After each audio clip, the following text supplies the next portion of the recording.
যুগে যুগে হকের জন্য, ইনসাফের জন্য, ন্যায়ের জন্য, আল্লাহর কোরআনের জন্য, রাসূলের জন্য কত মানুষের জীবন চলে গেল। আহা, জীবন চলে গেল, জীবন চলে গেল। ইমাম আহমদ ইবনে হাম্বলের দোয়া কবুল হয়ে গেল। ফজরের নামাজের পরে জেলার এসে বললেন, হুজুর উস্কর সংবাদ, বাচ্চা রাত্রিবেলা মারা গেছেন, নতুন বাচ্চা আজ হবে, আশা করি আপনি জেলখানা থেকে বের হয়ে যাবেন। ইমাম আহমদ ইবনে হাম্বল শুকরিয়া আদায় করলেন যে হ্যাঁ, আমি আহমদ ইবনে হাম্বল হকের উপরে প্রতিষ্ঠিত আছি, আমার রব আমাকে শূন্য হাতে ফিরাই দেয় নাই। একবার জোরে বলা যাবে কি মারহাবা। এই হকের জন্য সর্বপ্রথমে যিনি সাহাবীদের পরে এই হকের জন্য, ইনসাফের জন্য কালেমা মানে কি, কালেমার অর্থ আজ আপনাদেরকে বোঝাই যায়। লা ইলাহা ইল্লাল্লাহ অর্থ হলো আল্লাহর কোরআনে যা আছে তা মেনে নেওয়ার নাম লা ইলাহা ইল্লাল্লাহ। কি কথা কন না কেন? এই কোরআনে আল্লাহ যা হালাল বলছে তা হালাল, যা হারাম বলেছে তা হারাম, যা আদেশ হয়েছে তা আদেশ, যা নিষেধ হয়েছে তা নিষেধ। এটা নিজের জীবনে বাস্তবায়ন করার নাম হলো লা ইলাহা ইল্লাল্লাহ। আর মুহাম্মাদুর রাসূলুল্লাহ সাল্লাল্লাহু, এই কথার উপরে আল্লাহ নবী যাহা এনেছেন, নবী যাহা দিয়েছেন, রাসূলকে নিজের জীবনের চাইতে বেশি ভালোবাসার নাম হলো মুহাম্মাদুর রাসূলুল্লাহ। এই বাক্যটাকে মেনে নেওয়া। কি কথা করবে কেন? এই বাক্যটাকে মেনে নেওয়া। এখন প্রশ্ন করি, রাসূল জীবনে মিথ্যা বলেছে? কখনোই না। আল্লাহর নবী কখনো অন্যায় করেন নাই, অন্যায়কে প্রশ্রয় দেন নাই। ন্যায় বিচার প্রতিষ্ঠিত করার জন্য রাসূল এসেছে। এ নামাজ না পড়লে বৃষ্টি বন্ধ হয় না, কিন্তু ন্যায় বিচার বন্ধ হলে বৃষ্টি বন্ধ হবে। আল্লাহর নবীর দরবারে এক মহিলাকে ধরে নিয়ে আসা হলো। এই মহিলা অপরাধী, চোর। নবী বললেন হাত কেটে দাও। সাহাবীরা বললেন ইয়া রাসূলুল্লাহ, সে সম্ভ্রান্ত পরিবারের নারী, ধনী পরিবারের নারী, বংশীয় নারী, হাত কাটা কি মাফ করে দেওয়া যায় না? আল্লাহর নবী জালালি হয়ে গেলেন। সাহাবীরা, আমার পূর্ববর্তী নবীর উম্মত ধ্বংস হয়েছে শুধু অন্যায় বিচার করার কারণে, ন্যায় ধ্বংস করার কারণে। আল্লাহর আকাশ থেকে তাদের জন্য পাথর নিক্ষেপ করা হয়েছে, ভূমিধস দিয়ে তাদের ধ্বংস করা হয়েছে, দুর্ভিক্ষ দিয়ে তাদেরকে হত্যা করা হয়েছে, শুধু অন্যায় বিচার দুনিয়াতে করার জন্য। সাহাবীরা, আমার ফাতেমা যদি চুরি করত, আমি নবী নিজে হাতে তার হাত কেটে দিতাম। ন্যায়ের কাছে, অন্যায়ের কাছে রাসূল আপোষ করবে না। আল্লাহর বিধানে যা হালাল তা হালালই হবে, আল্লাহর বিধানে যা হারাম তা হারাম হবে। আরো জোরে জোরে জোরে জোরে জোরে জোরে। এই সমাজে ন্যায় বিচার কয়টা হয় আপনি বলেন তো? শুধু স্বজন প্রীতি। আপনার ছেলে যদি অন্যায় করে, বলেন ছেলের পক্ষে না কোরআনের পক্ষে? জোরে জোরে বলেন, জোরে বলেন। ছেলে যদি অন্যায় করে, তাহলে ছেলের পক্ষে না ন্যায়ের পক্ষে? ন্যায়ের পক্ষে যদি আপনি নেন, তাহলে তো মামলা মোকদ্দমা হওয়ার কথাই আসে না। এত সালিশ দরবার, কিন্তু কি চেয়ারম্যান মেম্বার কিচ্ছু লাগে না। কি কথা কন না কেন? চেয়ারম্যানকে ফোন দেখে, চেয়ারম্যান সাহেব আমার ফুলাটা আপনার নির্বাচনে, আমি কিন্তু ওই সময় চিনতে পাল্লা করছিলাম, ফুলাটা দেখছেন। ইস, ফুলা দেখছেন, ফুলা অকাম করবো, ফুলা দেখেন, মাইয়া অকাম করবো, আমার মেয়েটা দেখেন। চেয়ারম্যান সাহেব এই জমিটা একটু মাপজোপ দিয়ে দেখেন, আমার বিষয়ে একটু লড়াচড়া দিয়ে আইসি। মেম্বার সাহেব, অমুক সাহেব, মাতব্বর সাহেব, সেই সাহেব, এসপি, পুলিশ অফিস, এটা সেটা, আদালত। কেন? নেই যেটা সেটা। আপনার ভাই জমি পাবে, 3 ভাই বসে এক জায়গায় মিলেমিশে ভাগ করে নেবে। চেয়ারম্যান মেম্বার লাগবে কেন? কি কথা বল না কেন? ভাতিজা জমি পাবে, ভাতিজা সন্তানের মতো, চাচা বাবার মতো। তো চাচা ভাতিজা এক জায়গায় বসে মিট করে সুন্দর করে ভাগ করে বুঝে দিবেন, বাবারে তুই এটা পাস, তুই নিয়ে যা, আমার এটা দিয়ে যা, শেষ। এটা চেয়ারম্যান মেম্বার অফিস আদালত এগুলো দরকার। হ্যাঁ, কি কথা খারাপ বলছি ভাই? আমার সমাজে এগুলো চলতেছে। এগুলোর জন্য তো ইমাম হোসেন শহীদ হয়। ইমাম হোসেন তো এই জন্য শহীদ হয়, তিনি শহীদ হয়েছিলেন ন্যায়ের জন্য। কথা বল না কেন? ঠিক কিনা? যদি ওই সময় ইয়াজিদ ক্ষমতায় থাকে, তাহলে তিনি কোনো ন্যায় থাকে না, ফাসিকের কাছে কোনো ন্যায় থাকে না, ফাসিকের কাছে কোরআন থাকে না। এই কথা বলেন, জোরে বলেন, জোরে বলেন। ফাসিকের কাছে কোরআন, কোরআনের বিধানও ও মানে না। কোন ফাসিক মানবে না, আমি হাতে কলমে দেখাই দেব। যদি বলেন হ্যাঁ হুজুর মানে, তো ঘড়ির বদলে ছুরি পড়বো, আমাকে দেখাই দিতে হবে। কোন ফাসিক কোরআনের বিধান মানে না।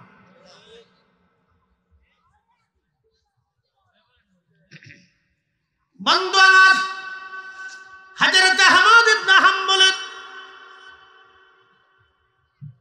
পিঠের চামড়া চলে গেল, গোশত চলে গেল। তারপরে আল্লাহ দোয়া কবুল করলেন। হযরত ইমাম হুসাইন রাদিয়াল্লাহু আনহু ইমাম আহমদ ইবনে হাম্বলকে জেলখানা থেকে বের করা হলো। বের করার পরে নতুন খলিফা আসার পরে চিকিৎসককে ডেকে বললেন, চিকিৎসক তিনি আমাদের ইমাম, 6 লক্ষ হাদিসের হাফেজ ছিলেন তিনি, এত বড় একজন মাযহাবের ইমাম। এই খলিফা বললেন তিনি আমাদের ইমাম, তার সুচিকিৎসা করাবে, গাফলতি যদি করো আমি খলিফা তোমার গর্দান কেটে ফেলবো। চিকিৎসক তার শরীর পচে গেল, ঘা হয়ে গেল। এই গোশতগুলি, পচা গোশতগুলি কেটে কেটে কেটে কেটে ফেলাইয়া চিকিৎসক তার চিকিৎসা করেছিলেন। বুঝতে পারেন কত কষ্ট হয়েছিল। আহা, সে কঠিন। সেই সময় তাজা গোশতগুলি কেটে ফেলে দেওয়া, কত কষ্ট ছিল সেদিন তার হয়েছিল, শুধু একটি ইমানই মাসালার জন্য। আপনি বলেন তো ইমাম হুসেন কি করে একটা মিথ্যার কাছে মাথা নত করবে? ইমাম আহমদ হাম্বলকে, কোটি আহমদ ইবনে হাম্বলকে যদি এক পাল্লায় দেন, ইমাম হুসেনের জুতা মোবারক আর এক পাল্লায় দিলে তার জুতার ওজন সমান হবে না। হ্যাঁ, তাহলে তিনি কি করে মিথ্যার কাছে মাথা নত করবেন? আমাদের দেশে একদল আছে বুকে হাত বেঁধে নামাজ পড়ে, সমালোচনা করছি না, বাস্তবতার নিরিখে বলতেছি। এরা যুক্তি দেয়, কাজে ইমাম হুসেন যদি হকের উপরে থাকবে তাহলে তিনি কারবালা থেকে ইয়াজিদকে 3টা প্রস্তাব করে দিলেন। আয় বেটা, তোর সাহস কি করে হয় ইমাম হুসেন সম্পর্কে হক বেহক নিয়ে প্রশ্ন করিস? বেটা তুই তো পেশাব করে পানি দিস।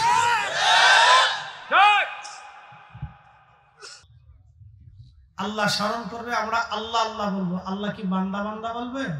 না, আল্লাহ বান্দা বান্দা বলবে। আমি আল্লাহ আল্লাহ বলবো, আমার জীবনের সব প্রয়োজন আল্লাহ পুরা করবে, আমি যা চাবো আল্লাহ তাই দিবে, এবং আল্লাহ আমাকে আখিরাতে মাফ করে তার সন্তুষ্টির স্থানে ফাদখুলি ফি ইবাদি ওয়াদখুলি জান্নাতিতে আল্লাহ প্রবেশ করাবে। একসাথে বলেন তো সুবহানাল্লাহ। খুব মনোযোগ দিবেন। এরপরে ইনশাআল্লাহ বলেন আশকুরুলি, তোমরা আমার শুকর করো, ওয়ালা তাকফুরুন, অকৃতজ্ঞ হইও না। আচ্ছা বলেন, এখানে 100 বছর বয়সী কেউ আছে? এই উধুনিয়াতে 100 বছর বয়সী কেউ আছে? এর অর্থ কি? 100 বছর আগে যারা এই উধুনিয়াতে ছিল, আজকে তারা সব মাটির নিচে চলে গেছে। ঠিক 100 বছর পরে এই উধুনিয়ার এই মাঠে যারা বসে আছেন, 100 বছর পরে সবাই মাটির নিচে থাকবে, কিন্তু এইটা থেকে যাবে। আসতে বললেন কেন? জোরে বলে।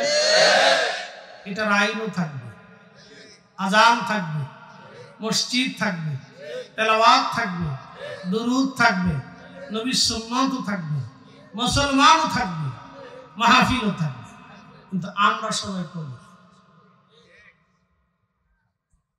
আমরা সবাই করব। তাহলে এর অর্থ কি? আমাকে দেখতেছেন, 45 বছর আগে পৃথিবীতে আমার কোনো অস্তিত্ব ছিল।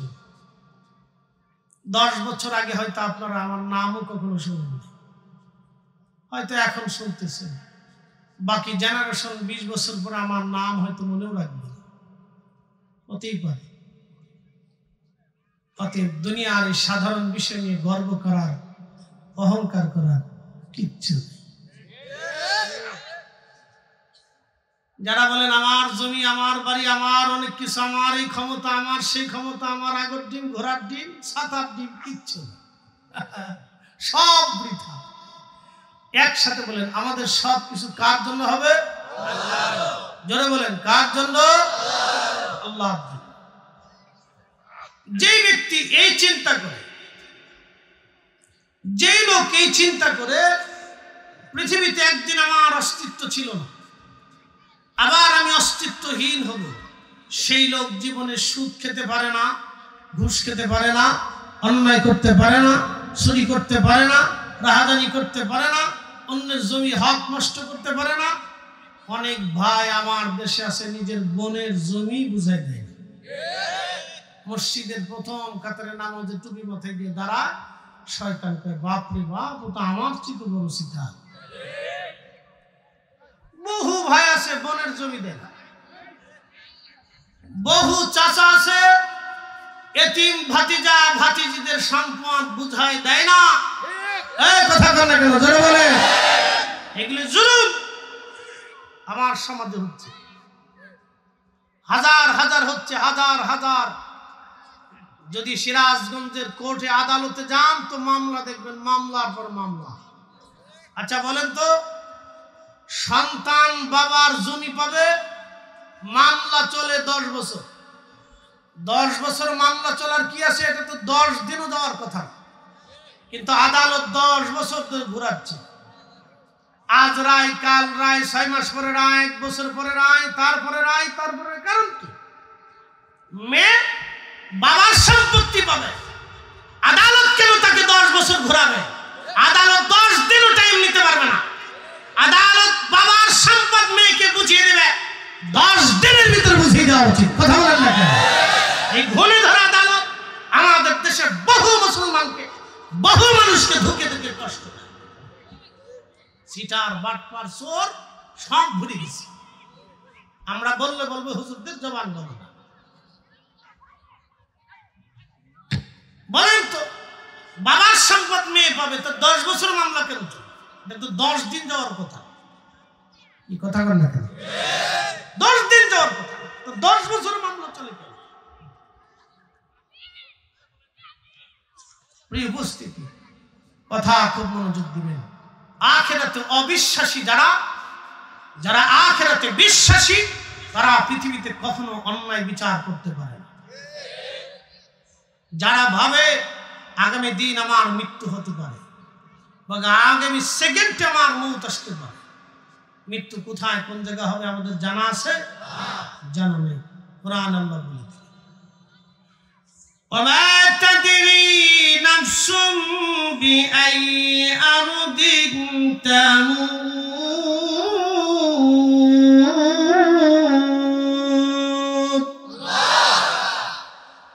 হাবিব উম্মতকে বলেন, কে কোথায় কোন জায়গা কোন অবস্থায় কিভাবে মারা যাবে আল্লাহ ছাড়া কেউ।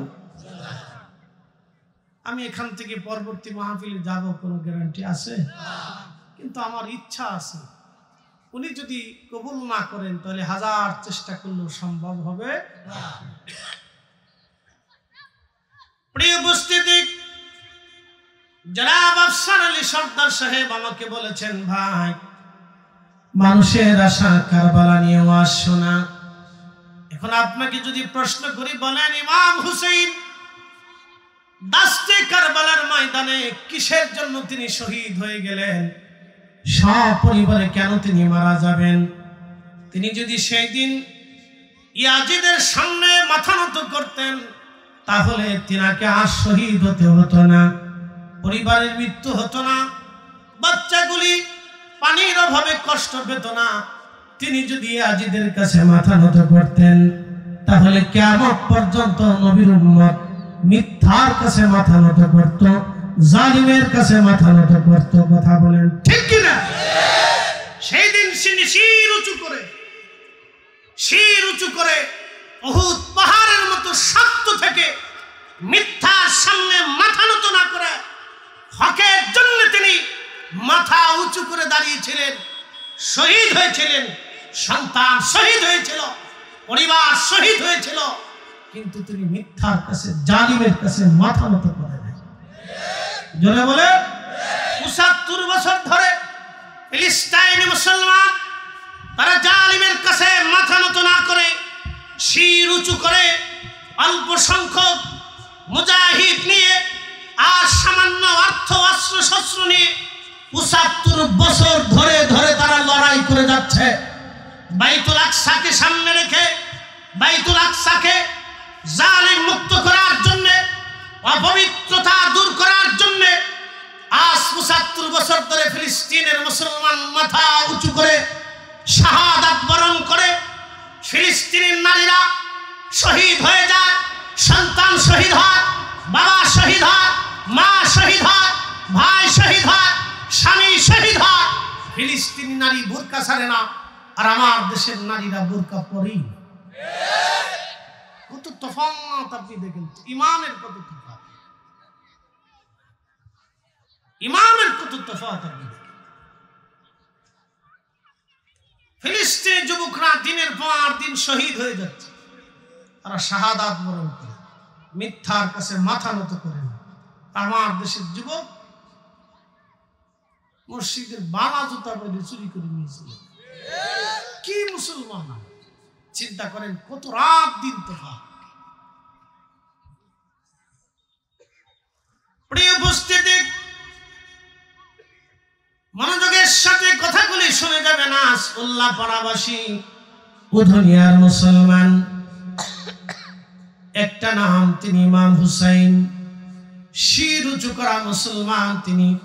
তিনি শহীদ হবেন, আল্লাহর নবী বহু আগে বলে গিয়েছেন। হযরত আলী রাদিয়াল্লাহু আনহু কারবালার পাশ দিয়ে একদিন যাওয়ার সময় কোন এক জিহাদে তিনি সেনা নিয়ে, সৈন্যবাহিনী নিয়ে যাচ্ছিলেন। তো কারবালার মাঠে তখন আসলেন, ঘোড়া থেকে নেমে, বাহন থেকে নেমে হযরত ইমাম হুসাইন রাদিয়াল্লাহু আনহুর পিতা শেরে খুদা আলী কাররামাল্লাহ, তিনি হেঁটে হেঁটে, এক ধরনের গাছ ছিল ওই কারবালার মাঠে, ওই গাছের পাশে তিনি দাঁড়িয়ে গেলেন। গাছের পাশে দাঁড়ায়া হযরত আলী রাদিয়াল্লাহু আনহু জায়নামাজ বিছিয়ে দিয়ে নামাজ পড়লেন। নামাজ শেষ করে দুহাত তুলে তিনি দোয়া করতে লাগলেন, আর চোখের পানি ফেলে ফেলে কাঁদতেছিলেন। সাহাবীরা এসে বলেন, আমিরুল মুমিনিন, কিসের জন্য এই কারবালার এই গাছের পাশে আপনি বসে বসে কাঁদেন, হাত তুলে দোয়া করেন, কারণ বুঝলাম না। হযরত আলী বললেন, ও আমার অনুসারীরা, আমার সাথীরা, আমার মুজাহিদেরা, আমি আমার মাসুক নবীর জবান থেকে শুনেছি, আল্লাহর নবী বলেছেন এই কারবালাতে আমার হুসাইন এবং তার সঙ্গীরা এই স্থানে শহীদ হবে, এই গাছের পাশে শহীদ হবে। রাসূল আমাকে গাছের পরিচয় দিয়ে গেছেন, জায়গার পরিচয় দিয়ে গেছেন। আমি এখানে 2 রাকাত নামাজ পড়ে আমি পরবর্তী শহীদদের জন্য দোয়া করে গেলাম, তারা এই সময় যেন, এই কঠিন মুহূর্তে যেন তারা দুর্বল না হয়ে যায়, ইমানের বলে বলিয়ান হয়ে তারা যেন শাহাদাতের অমিশতা পান করে, সেই জন্য আমি আলী দোয়া করে গেলাম। আর তোমরা শুনে রাখো, আমার রাসূল বলেছেন, সাহাবায়ে কেরামের শাহাদাতের পরে সবচেয়ে দামি শহীদ হবে কারবালার শহীদরা। একবার জোরে বলা যাবে কি সুবহানাল্লাহ? तमाम পৃথিবীর সাহাবায়ে কেরামের শাহাদাতের পরে পৃথিবীর শ্রেষ্ঠ শহীদ হবে কারবালার ময়দানে যারা শহীদ হবে, এবং আমার হুসাইনের সাথে যারা শহীদ হবে তারা হবে সাহাবায়ে কেরামের পরে পৃথিবীর সর্বশ্রেষ্ঠ শহীদ। সেই দিন তাদের ধৈর্যের জন্য আমি আলী এখানে বসে তাদের জন্য দোয়া করে দিলাম। উপস্থিতি, এই ঘটনা হযরত হুসাইন জানতেন, তিনি জানতেন যে আমি শহীদ হব, জানার পরেও তিনি আসছেন কেন? মিথ্যার কাছে তিনি মাথা নত করেন। তিনি কে? ইয়াজিদ। তিনি একজন জালিম ছিলেন, ফাসিক ছিলেন, তিনি মদপায়ী ছিলেন। আর ওই জমানায় মদপায়ী একজন শাসককে কেউ মেনে নিতে পারে না, বিশেষ করে আহলে বাইতের রাসূল হুসাইন রাদিয়াল্লাহু আনহু। তিনি বলতেছেন, না, আমি জিন্দা থাকতে একজন মদপায়ী, একজন ফাসিক, তাকে আমি কখনো রাষ্ট্রের শাসক হিসেবে মানতে পারি না। একসাথে বলবেন আল্লাহু আকবার, জোরে বলেন। আমরা তো নির্বাচন আসলে আমার ভাই, তোমার ভাই, তমুক ভাই, তমুক ভাই, তমুক ভাইয়ের চরিত্র ফুলের মতো পবিত্র, 500 টাকা পাইলে সারাদিন জিকির করতেছি, 500 টাকা পাইলে সারাদিন জিকির করি, আমার ভাই তোমার ভাই তার ফুলের মতো চরিত্র পবিত্র।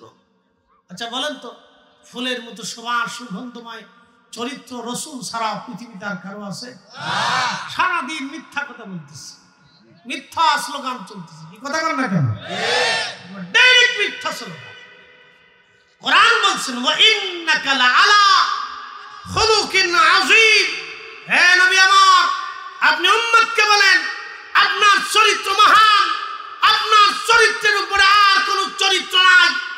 পৃথিবীতে রাসূল ইন্তেকালের আগে বলে গেলেন, হে আমার উম্মত, আমার ইন্তেকালের পরে তোমরা 4 জন শাসককে মানবে, ফালাইকুম বিসুন্নতি, আমার আদর্শ মানবে, ওয়া সুন্নাতিল খুলাফায়ে রাশিদিন আল মাহদিন, আমার খুলাফায়ে রাশিদিনকে মানবে, আমার আবু বকর, আমার ওমর, আমার উসমান, আমার আলী, এই 4 জনের চরিত্র হবে ফুলের মতো। আমি রাসূলের চরিত্রের পরে তোমরা তাদের চরিত্র মানবা, আমি নবীর সুন্নাহর পরে তোমরা এই 4 জনের সুন্নাহ মেনে চলবা। আমরা যদি তাই মানি, তাহলে দুনিয়ার কোনো ব্যক্তিগত সাধারণ আন্দা গান্দা পয়সা আশেক ফাসেক লোকের নামের পিছনে লাগিয়ে যা ফুলের মতো চরিত্র পবিত্র বলিয়া আমরা আমাদের জীবনকে কলঙ্কিত করতে পারি না। কথা বলেন ঠিক না বেঠে?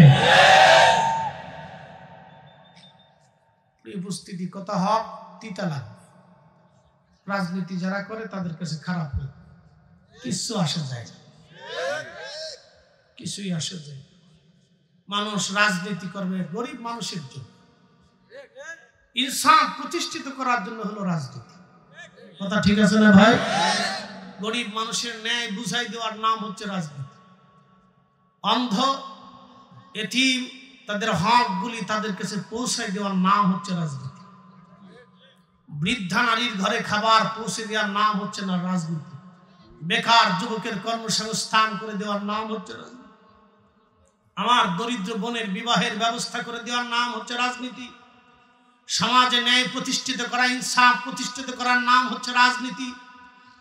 মানুষের সুখে দুঃখে মানুষের পাশে দাঁড়ানোর নাম হচ্ছে রাজনীতি। এখন রাজনীতি হয়ে গেছে পেট নীতি। যে যত প্যান্ট ভরতে পারে তার তত। 36 বছরে যা রুটি রুজি করতে পারি না, রাজনীতিবিদরা তার 36 দিনেই পারে। 36 দিনে তা হয়ে যায়। আমরা 36 বছরে যা পারবেন না, সে 36 দিনে তা পারবে। আবার এমন অনেকে আছে 36 ঘন্টায় তা পারবে। 1 টাকাও হালাল না, সব আমার আপনার কষ্টের ঘাম ঝরানো টাকা। আমরা দুনিয়াতে আদালতে বিচার না পাইলেও আল্লাহর আদালতে মেহশরের ময়দানে মামলা আমাদের জন্য রেডি করে রাখবে। প্রিয় উপস্থিতি, আমি কোনো রাজনীতি করি না, তো খুব মনোযোগ দিয়ে একসাথে বলি তো আল্লাহু আকবার। হয় না? আরো জোরে, আর একটু জোরে। উল্লাহ পাড়াবাসী আওয়াজ দুর্বল না আমি জানি। অনেক মানুষ আমরা এখানে বসে আছি, আপনারা আমাকে নিয়ে বসিয়েছেন একটা উদ্দেশ্য নিয়ে। হুজুর আসবে, তার কাছ থেকে কিছু হক কথা শুনবো। অনেক মা আমাদের কাছে দোয়া চায়, আশায় বলে, হুজুর আমি গরিব মানুষ, ন্যায্য বিচার পাই না। আমি গরিব মানুষ। কত মা আমার চোখের সামনে বসে বসে কাঁদে, হুজুর সম্পদ বুঝে পাই না, 30 বছর ধরে গরিব মানুষ, কত কষ্ট হয়। শুধু আমরা দোয়া করা ছাড়া আর সান্ত্বনা দেওয়া ছাড়া আমাদের হাতে আর কিছু করার নাই। তখন নিজের কাছে অসহায় লাগে, যারা রাজনীতি করে মানুষের হক ঠিক মতো আদায় করে না, মেহেশ্বরের মাঠটা যে কত কঠিন হবে তাদের জন্য। আহা, কত ভয়াবহ হবে সেই দিন, কত কঠিন হবে সেই দিন, কত ভয়াবহ সেই দিন হবে, আপনি কল্পনাও করতে পারবেন না। ইমাম আহমদ ইবনে হাম্বল রাহিমাহুল্লাহ একটা ইমানি মাসালার জন্য 4 বছর জেল খেটেছেন। 4 বছরের প্রত্যেক দিন জেলখানা থেকে অন্ধকার প্রকোষ্ঠ রুম থেকে বের করে এনে তাকে একবার অন্ধকার রুমে রাখা হতো।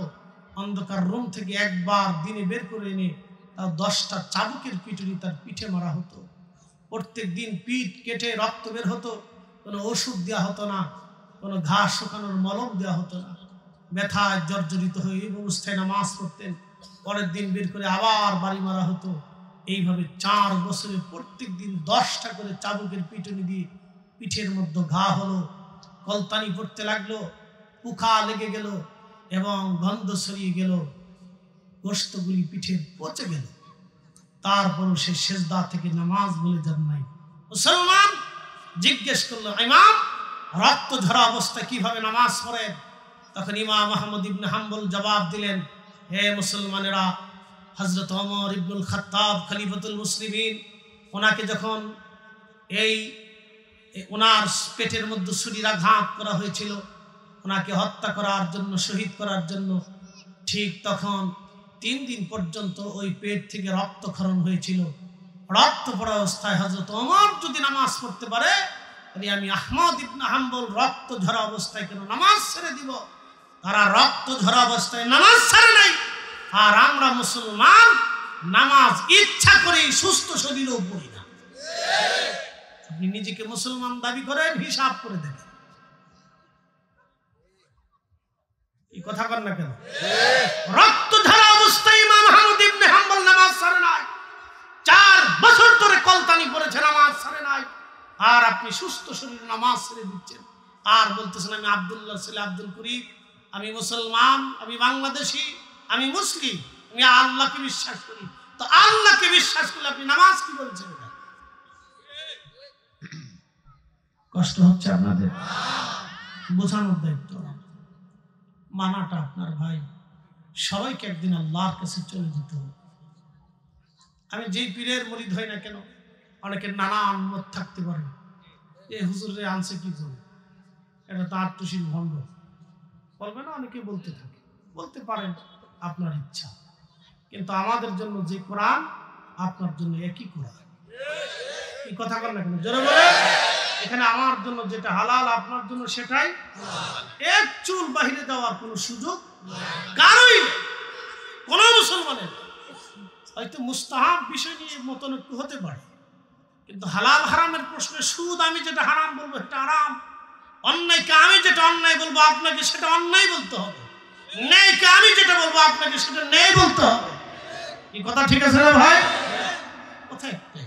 হয়তো আপনি আস্তাগফিরুল্লাহ রাব্বি মিন কুল্লি যামবি ওয়া আতুবু ইলাইহি পড়েন না, আমি আস্তাগফিরুল্লাহ ইন্নাল্লাহু গফুরুর রহিম পড়ি। আমি যে দুরূদ পড়ি, আপনি হয়তো দুরূদ ইব্রাহিম পড়েন। এই তো পারতো।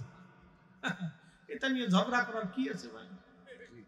আজ এই মুসলমানের খায় কাম নাই, খালি এটা নিয়ে পড়ে দিয়েছে। এক জমাত আছে খালি করে মিলাদ বন্ধ করে দাও। আচ্ছা বলেন, মিলাদ বন্ধ করে আপনি কি লাভ করছেন? এদেশে মিলাদ আর কোরআন খতম আর দোয়া বন্ধ করে সুদ বন্ধ করতে পারছে? পতিতালয় বন্ধ হতে হয়েছে? এদেশের বেহায়াপনা বন্ধ হয়েছে? যদি বেহায়াপনা বন্ধ হতো, যদি বেহায়াপনা বন্ধ করতে পারতেন, যে মিলাদ বন্ধ হয়েছে বিদায় বেহায়াপনা বন্ধ হয়েছে, তাহলে আমি মানতাম। আমি মিলাদ বন্ধ করে তো বেহায়াপনা বন্ধ করতে পারেন নাই, কোরআন খতম বন্ধ করে তো আপনি এদেশে সুদ বন্ধ করতে পারেন নাই, পতিতালয় বন্ধ করতে পারেন নাই, দুর্নীতি বন্ধ করতে পারেন নাই, জুলুম বন্ধ করতে পারেন নাই, অন্যায় বিচার বন্ধ করতে পারেন নাই, জিনা বন্ধ করতে পারেন নাই, তাহলে এটা বন্ধ করে লাভ কি আছে? কি কথা বলেন না কেন? কোরআন কার কালাম? একসাথে বলে। এটা মুসলমানের ঘরে হবে না তো হিন্দুর ঘরে হবে? দোয়া কার কাছে কি? তো মুসলমানের মসজিদে দোয়া হবে না তো দোয়া কি হিন্দুর মন্দিরে হবে? মুসলমানের মসজিদে দোয়া। আপনি দোয়া বন্ধ করে কার লাভ করেছেন? কার ক্ষতি করেছেন? দোয়া বন্ধ করে আপনি মুসলমানের ক্ষতি করেছেন। আপনি দোয়া বন্ধ করে শয়তানের লাভ করেছেন। উপস্থিতি হককে হক বলতে হবে, না হককে না হক বলতে হবে। আপনি যদি কোরআন খতম বন্ধ করে দিয়ে জিনা বন্ধ করতে পারতেন, তাহলে বুঝতাম না একটা বন্ধ হয়েছে আর একটা লাভ হয়েছে। আপনি তো তা পারেন না, তাহলে এটা বন্ধ করে লাভ কি? মুসলমানের ঘরে ঘরে যদি কোরআনের তেলাওয়াতের আওয়াজ না আসে, তা আওয়াজ কি খ্রিস্টানের ঘর থেকে আসবে? মুসলমানের ঘরে ঘরে কোরআনের আওয়াজ দরকার। হাত উঁচু করে বলে ঠিক না? আমার কথা যদি অযৌক্তিক হয়ে থাকে তাহলে বলবেন ফরিদি সাহেব কথার যৌক্তিকতা নাই। প্রিয় উপস্থিতি,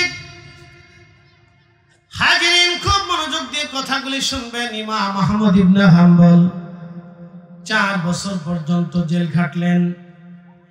শুধু একটা মাসালা, ওই জামানার খলিফা বলল, ইমাম আহমদ আপনি বলেন কোরআন আল্লাহর সৃষ্টি। ইমাম আহমদ ইবনে হাম্বল বললেন, যেটা আল্লাহ বলে নাই, রাসূল বলে নাই, সেটা আমি বলবো না। আচ্ছা বলেন তো, আপনি যদি দাঁড়ায় বলেন যে হুজুর আজকে এখানে দাঁড়ায়া আপনি জেনাকে হালাল বলে যান, আমাকে জবাই দিলে বলাইতে পারবেন? জি বলুন। জেনা হারাম তো হারাম, কি কথা কন না কেন? জেনা হারাম তো। সুদ আপনি যদি বলেন হুজুর এখানে দাঁড়ায় আপনি সুদ হালাল বলে যান, আপনি আমাকে জবাই দিলেও সুদ হালাল বলতে পারবেন, কারণ আল্লাহ যেটা হারাম বলেছে আমি সেটা হালাল বলতে পারবোই না। কি কথা কন না কেন? জীবন চলে গেলেও না, আমাকে কেটে টুকরা টুকরা করলেও না, অসম্ভব। আলেম এটা বলতেই পারে, কেটে টুকরা টুকরা করলেও না। আল্লাহ যেটা হারাম করেছে সেটা হালাল করার বলার অধিকার আমাদের কারোর। বলার সাথে সাথে আমি কাফির হয়ে যাব। কি হয়ে যাব? একসাথে বলেন কি হব? তো আমি কাফের হয়ে যাওয়ার পরে কি 36 লক্ষ বছর পৃথিবীতে বেঁচে থাকবো? তো ফিরে যাব কার কাছে? জবাব আসবে কার কাছ থেকে?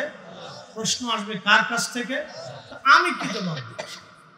বলেন আপনি আমারে কি দিবেন? পৃথিবীর শ্রেষ্ঠ সুন্দরী দিবেন? কয় লক্ষ পৃথিবীর শ্রেষ্ঠ, 10টা পৃথিবীর সমান একটা জান্নাত দিবেন? তা আপনি দুনিয়ার মালিক আমাকে বানাই দিলেও তো আমি কাফের অবস্থায় মরে গেলে আমার আবাদুল আবাদা কিয়ামত পর্যন্ত না, চিরস্থায়ীভাবে জাহান্নামে পড়তে হবে। তাহলে আমি ইচ্ছা করে কেন এই শাস্তি মাথায় নিতে যাবো বলে? এই জন্য কেটে টুকরা টুকরা করে করলেও বলার সুযোগ নেই। কথা ক্লিয়ার, কোনো ভেজাল টেজাল নেই। প্রিয় উপস্থিতি, ইমাম আহমদ ইবনে হাম্বল বললেন, বাদশা যেটা আল্লাহ বলে নাই, রাসূল বলে নাই, সেটা আমি বলতে পারবো না। ইমাম আহমদ ইবনে হাম্বল রাহিমাহুল্লাহ তখন বাদশা বলল, জেলখানার ভিতরে তারে 4 বছর ওইভাবে শাস্তি দেওয়া হলো। কোরআনের মাসালাটা বলে দিয়ে যায়। এই যে আপনারা দেখেন, এটা উপরে একটা মলাট আছে, এই মলাট কাগজের তৈরি। এই কাগজটা সৃষ্টি, কোরআনের ভিতরে যে কালিগুলি দেখেন, এই কালিগুলি আল্লাহর দুনিয়ার সৃষ্টি, এই কালিও সৃষ্টি। কিন্তু যে কালাম আছে, আলাম তারা ইলাল মালাই মিন বানি ইসরাইল, এই শব্দগুলি সৃষ্টি না। এই কালামগুলি আমার আল্লাহর কালাম, আমার আল্লাহর কথা। আল্লাহ যেহেতু স্রষ্টা, অতএব আল্লাহর কথাও কখনো সৃষ্টি হতে পারে না। একবার জোরে বলা যাবে কি মারহাবা। একটা ইমানি মাসালার জন্য ইমাম আহমদ ইবনে হাম্বল 4 বছর জেল কাটে। একটা মাসালা 4 বছর পরে জেলার এসে বলতেছে, ইমাম আপনার যদি কিছু চাওয়া পাওয়ার থাকে, ইচ্ছা আকাঙ্ক্ষা থাকে, আমাকে বলতে পারেন। সকালে ফজরের পরে আপনাকে ফাঁসির কাস্টে ঝুলানো হবে। ইমাম আহমদ ইবনে হাম্বল বললেন মুস্কি হাসি দিয়ে, জেলার তোমার কাছে আমার চাওয়া পাওয়ার ইচ্ছা কিছুই নাই, আমি যা চাওয়া পাওয়া আমার মালিকের সাথে হবে। একসাথে বলবেন আল্লাহু আকবার। কার সাথে? জোরে বলে, একসাথে জোরে বলে। আপনাদের দেশে হিন্দু আছে না, সনাতনী আছে না? তো তাদের বিশ্বাস হচ্ছে আমরা বিদ্যার জন্য সরস্বতীর কাছে চাই, আমরা শক্তি এবং যৌনতার জন্য আমরা শিবের কাছে চাই, সাপ থেকে বাঁচার জন্য আমরা মনসার পূজা করি, আমরা ঘরে কল্যাণের জন্য লক্ষ্মীর পূজা করি, দেবীর পূজা করি, কালীর পূজা করি, গণেশের পূজা করি। এইভাবে তারা বহু বহু দেবতার পূজা করে, বহু কিছু পাওয়ার জন্য বহু দেবতার পূজা করে। আমরা জীবনের সব কিছু পাওয়ার জন্য কাকে সেজদা দিই? কার কাছে চাই? একসাথে বলেন কার কাছে? কার কাছে? আল্লাহর কাছেই চাবো। কথা বলেন ঠিক কিনা? কখনো তোমাকে যদি ভুলি হেদায়েতের আলো জেলে নিয় কাছে তুলি ঠাই দিও প্রিয়তম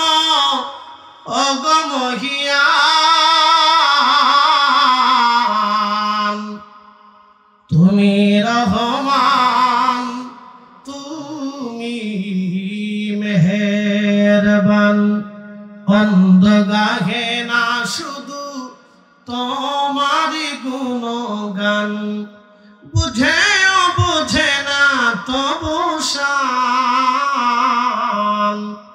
তুমি রহমান তুমি মেহেরবান।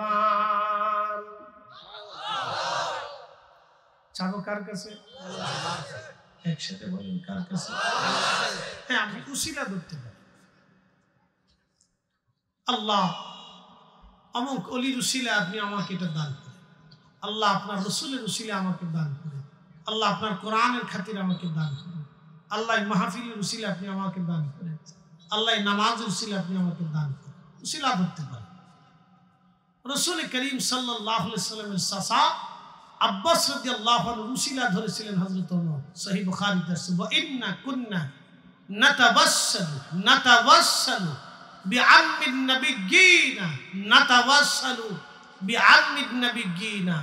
ওগো রব আমি ওমর তোমার রাসূলের চাচার উসিলা ধরলাম, বৃষ্টি দাও। খাদিম রাসূল হযরত আনাস বলেন ক্বালা ফায়াসকুন আমি দেখলাম আকাশে মেঘ জমে গেল, উসিলা ধরে চাইতে চাইতে মেঘ জমলো, আকাশ থেকে অঝোর ধারা বৃষ্টি নামা শুরু হলো। একসাথে বলেন আল্লাহু আকবার। উসিলা আছে না? কথা বলেন না কেন? আছে না? আছে। আপনি তো অস্বীকার করতে পারবেন। আচ্ছা রোগের শেফা কে দেয়? তো ওষুধ কেন? উসিলা। ডাক্তারের কাছে কেন যায়? এটা একটা মাধ্যম উসিলা।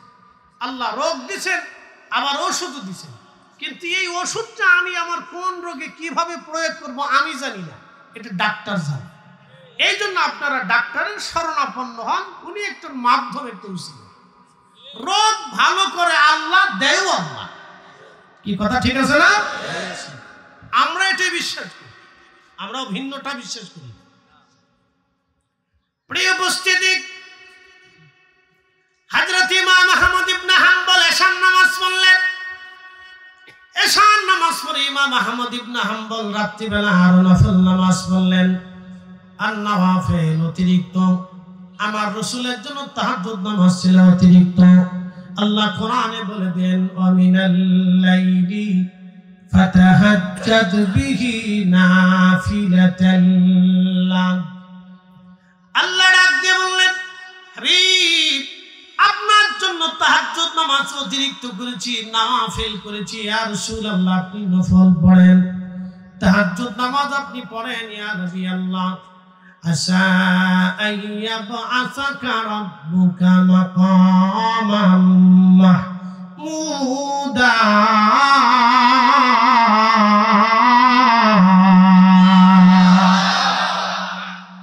শ্রেষ্ঠ নবী দিলাম রে তরিয়ে নিতে রোজাহাসরে। শ্রেষ্ঠ নবী দিলাম রে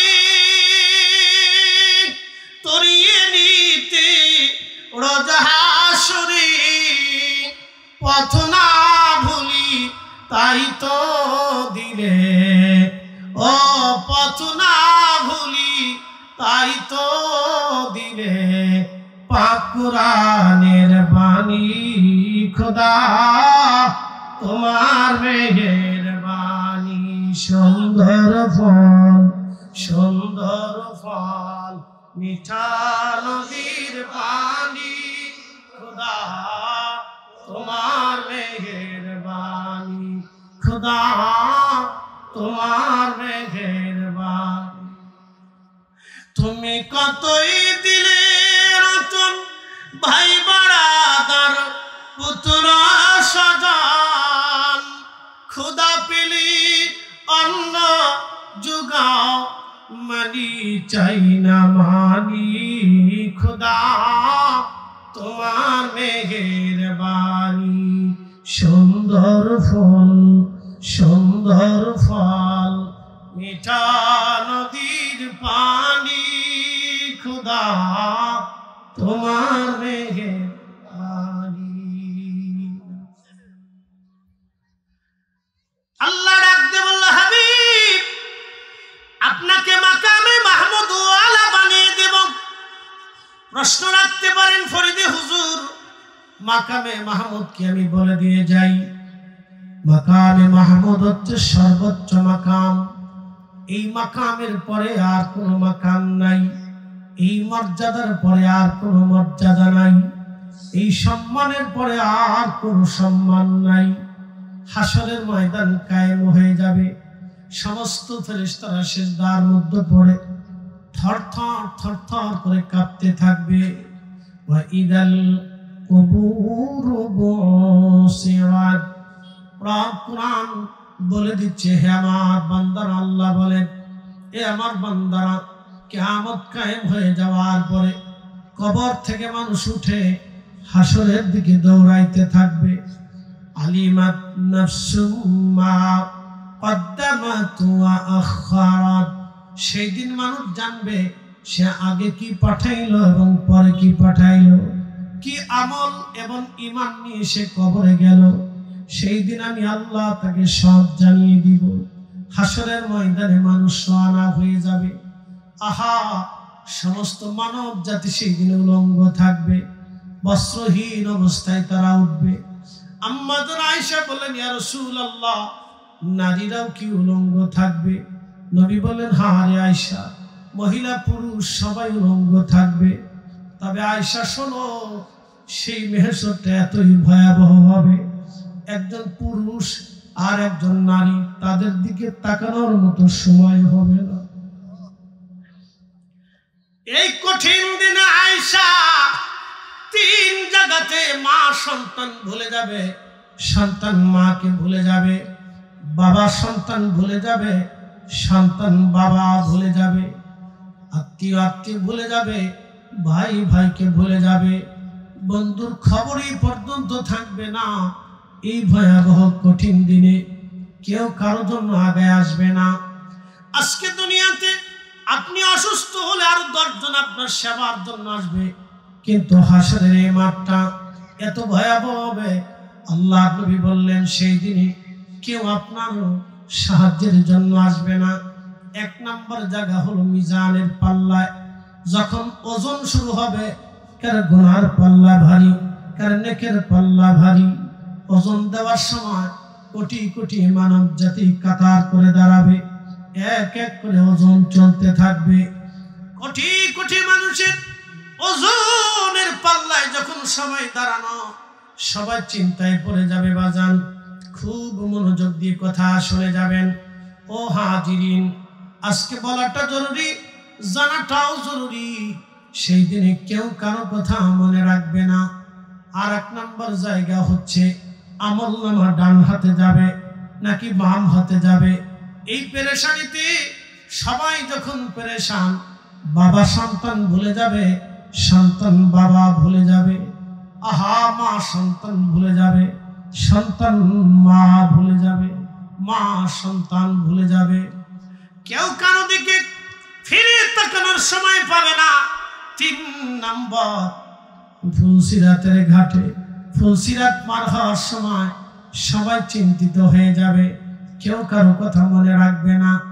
সেই কঠিন দিনে নবীজি বললেন উম্মত ও আমার উম্মতেরা শোনো, সবাই সবাইকে যখন ভুলে যাবে, আমি রাসূল তোমাদেরকে ভুলবো না।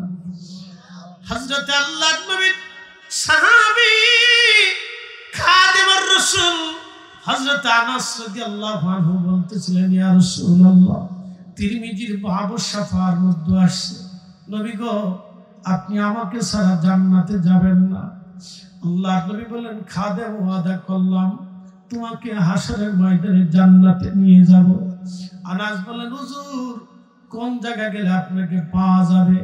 বলে হাউজে কাউসারের কাছে গেলে পাবা, যদি হুজুর ওইখানে না পাই মিজানের পাল্লার কাছে আসবা, যদি হুজুর এইখানে না পাই আমলনামা ডান হাত না বাম হাতে এইখানে পাবা, হুজুর যদি এইখানে না পাই ফুলসিরাতের ঘাটে পাইবা। বলে হুজুর এইখানে যদি আপনাকে না পাই, নবী বললেন আনাস রে, এই জায়গাগুলি আমি নবী পাহারা দিতে থাকবো, আমার উম্মত যাতে জাহান্নামে না চলে যায় আমি নবী পাহারা দিতে থাকবো, পাহারা দিতে থাকবো। এই জায়গার নামকে বলা হয় মাকাম মাহমুদা, মাকামে মাহমুদ ওয়ালা। আমার নবী সেই দিন জাহাজ যাবে, যা যাবে, যা যাবে আল্লাহ তাই দেবে। আমার নবী যার উপরে খুশি হবে আল্লাহ তার উপরে খুশি হয়ে যাবে। আমার নবী যাকে ক্ষমা করতে বলবে আল্লাহ ক্ষমা করে দেবে। আমার রাসূল যার হাত ধরবে আল্লাহ তাকে মাফ করে দেবে। আমার নবী যাকে সুপারিশ করে ক্ষমার কথা বলে দেবে আল্লাহ তাকে মাফ করে দিবে। কোরআনে আল্লাহ বলে দিলেন ওয়ালা সাউফা ইউতিকা রাব্বুকা ফাতারদা। নবী গো, আমি আপনাকে খুশি করব, আপনি যা চাবেন আমি আল্লাহ তাই দেব। সাহাবীরা বলেন হুজুর আপনি কি চাবেন?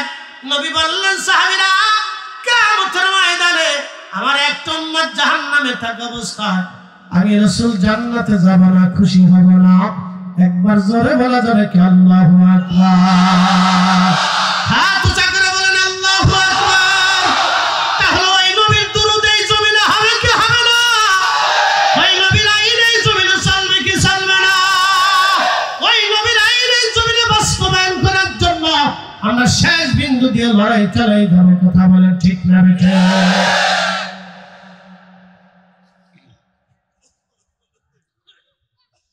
তুমি মোদের আশার আলো, তাই তো তোমায় বাসি ভালো। তুমি মোদের আশার আলো, তাই তো তোমায় বাসি ভালো। হৃদয় নামের ফুলদানিতে, হৃদয় নামের ফুলদানিতে গেথে রেখেছি প্রেমের মালা। ইয়া রাসূলুল্লাহ, ইয়া হাবিবাল্লাহ, ইয়া রাসূলুল্লাহ, ইয়া হাবিবাল্লাহ, ইয়া রাসূলুল্লাহ। আল্লাহুম্মা সাল্লি আলা সাইয়্যিদিনা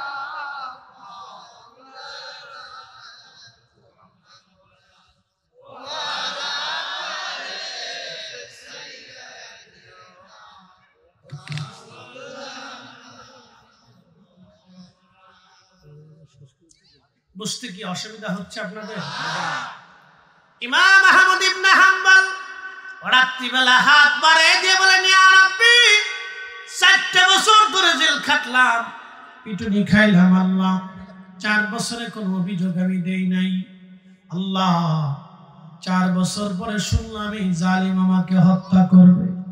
রব্বুল আলামিন, কোরআন যদি তোমার সৃষ্টি হয় তাহলে আমি আহমদ ইবনে হাম্বলকে তুমি হেদায়েত দিয়ে দাও, আর কোরআন যদি তোমার কালাম হয় ইয়া রাব্বি জালিমকে তুমি ধ্বংস করো, জালিম থেকে আমাকে হেফাজত করো। 4 বছর পরে আহমদ ইবনে হাম্বলের দোয়া আল্লাহর দরবারে কবুল হয়ে গেল। শুনলে আরো খুশি হবেন আপনি। এই 4 বছরে জেলখানার ভিতরে থেকে ইমাম আহমদ ইবনে হাম্বল রাহিমাহুল্লাহ 80 বার আমার নবীর সাথে স্বপ্নে কথা হয়েছে। একসাথে বলেন আল্লাহু আকবার। সহিহ বুখারীর কিতাবুর রুজ্জাতে নবী বলেন মান রাআনি ফিল মানামি ফাকাদ রাআল্লাহ, যে আমাকে স্বপ্ন দেখলো সে বাস্তবে আমি নবীকে স্বপ্ন দেখলো। যে আমাকে স্বপ্ন দেখলো আমি নবী তাকে স্বপ্ন দেখাইছি। আমি নবী নিজে যাই, নিজে কথা বলি, সে আমাকেই বাস্তব দেখেছে। নবী নিজে আসে, ছবি আসে না। নবী নিজে আসে ছবি আসে না। চিৎকার মেরে জোরে বলেন না মারহাবা।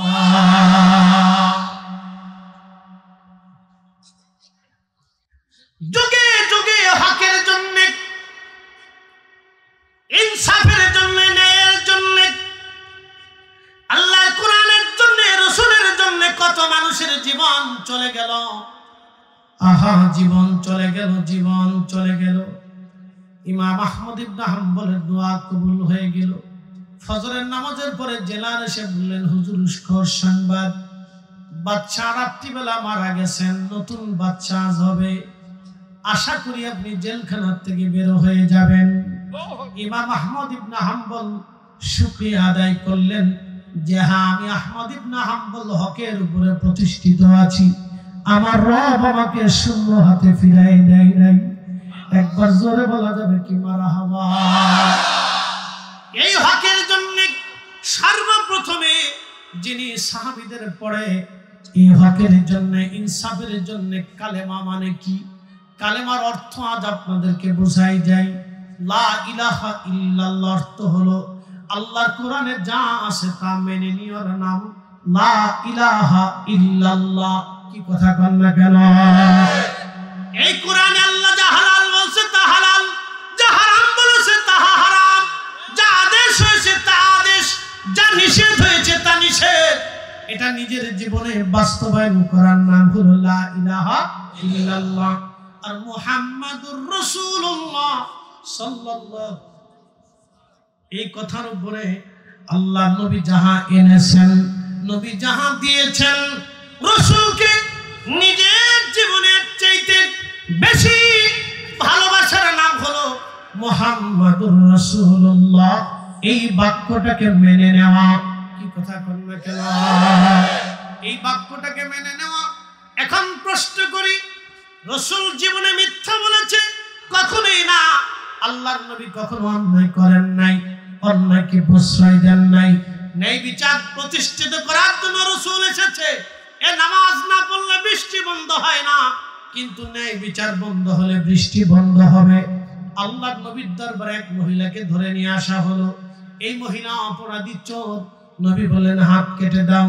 সাহাবীরা বললেন ইয়া রাসূলুল্লাহ, সে সম্ভ্রান্ত পরিবারের নারী, ধনী পরিবারের নারী, বংশীয় নারী, হাত কাটা কি মাফ করে দেওয়া যায় না? আল্লাহর নবী জালালি হয়ে গেলেন।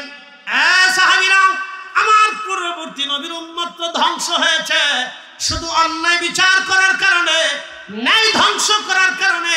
আল্লাহর আকাশ থেকে তাদের জন্য পাথর নিক্ষেপ করা হয়েছে, ভূমিধস দিয়ে তাদের ধ্বংস করা হয়েছে, দুর্ভিক্ষ দিয়ে তাদেরকে হত্যা করা হয়েছে, শুধু অন্যায় বিচার দুনিয়াতে করার জন্য। সাহাবীরা, আমার ফাতেমা যদি চুরি করত, আমি নবী নিজে হাতে তার হাত কেটে দিতাম। ন্যায়ের কাছে, অন্যায়ের কাছে রাসূল আপোষ করবে না। আল্লাহর বিধানে যা হালাল তা হালালই হবে, আল্লাহর বিধানে যা হারাম তা হারাম হবে। আরো জোরে জোরে জোরে জোরে জোরে জোরে। এই সমাজে ন্যায় বিচার কয়টা হয় আপনি বলেন তো? শুধু স্বজন প্রীতি। আপনার ছেলে যদি অন্যায় করে, বলেন ছেলের পক্ষে না কোরআনের পক্ষে? জোরে জোরে বলেন, জোরে বলেন। ছেলে যদি অন্যায় করে, তাহলে ছেলের পক্ষে না ন্যায়ের পক্ষে? ন্যায়ের পক্ষে যদি আপনি নেন, তাহলে তো মামলা মোকদ্দমা হওয়ার কথাই আসে না। এত সালিশ দরবার, এত কি চেয়ারম্যান মেম্বার কিচ্ছু লাগে না। কি কথা কন না কেন? চেয়ারম্যানকে ফোন দেখে, চেয়ারম্যান সাহেব আমার ফুলাটা আপনার নির্বাচনে, আমি কিন্তু ওই সময় চিল্লে পাল্লা করছিলাম, ফুলাটা দেখছেন। ইস, ফুলা দেখছেন, ফুলা অকাম করবো, ফুলা দেখেন, মাইয়া অকাম করবো, আমার মেয়েটা দেখেন। চেয়ারম্যান সাহেব এই জমিটা একটু মাপজোপ দিয়ে দেখেন, আমার বিষয়ে একটু লড়াচড়া দিয়ে আইসি। মেম্বার সাহেব, অমুক সাহেব, মাতব্বর সাহেব, সেই সাহেব, এসপি, পুলিশ অফিস, এটা সেটা, আদালত। কেন? নেই যেটা সেটা। আপনার ভাই জমি পাবে, 3 ভাই বসে এক জায়গায় মিলেমিশে ভাগ করে নেবে। চেয়ারম্যান মেম্বার লাগবে কেন? কি কথা বল না কেন? ভাতিজা জমি পাবে, ভাতিজা সন্তানের মতো, চাচা বাবার মতো। তো চাচা ভাতিজা এক জায়গায় বসে মিট করে সুন্দর করে ভাগ করে বুঝে দিবেন, বাবারে তুই এটা পাস, তুই নিয়ে যা, আমার এটা দিয়ে যা, শেষ। এটা চেয়ারম্যান মেম্বার অফিস আদালত এগুলো দরকার। হ্যাঁ, কি কথা খারাপ বলছি ভাই? আমার সমাজে এগুলো চলতেছে। এগুলোর জন্য তো ইমাম হুসেন শহীদ হয়। ইমাম হুসেন তো এই জন্য শহীদ হয়, তিনি শহীদ হয়েছিলেন ন্যায়ের জন্য। কথা বল না কেন, ঠিক কিনা? যদি ওই সময় ইয়াজিদ ক্ষমতায় থাকে তাহলে তিনি তো ক্ষমতায়, তিনি তো ফাসিক। ফাসিকের কাছে কোনো ন্যায় থাকে না, ফাসিকের কাছে কোনো ন্যায় থাকে না, ফাসিকের কাছে কোরআন থাকে না। এই কথা কেন, জোরে বলেন, জোরে বলেন। ফাসিকের কাছে কোরআন, কোরআনের বিধান ও মানে না। কোন ফাসিক মানবে না, আমি হাতে কলমে দেখাই দেব। যদি বলেন হ্যাঁ হুজুর মানে, তো ঘড়ির বদলে ছুরি পড়বো, আমাকে দেখাই দিতে হবে। কোন ফাসিক কোরআনের বিধান মানে না।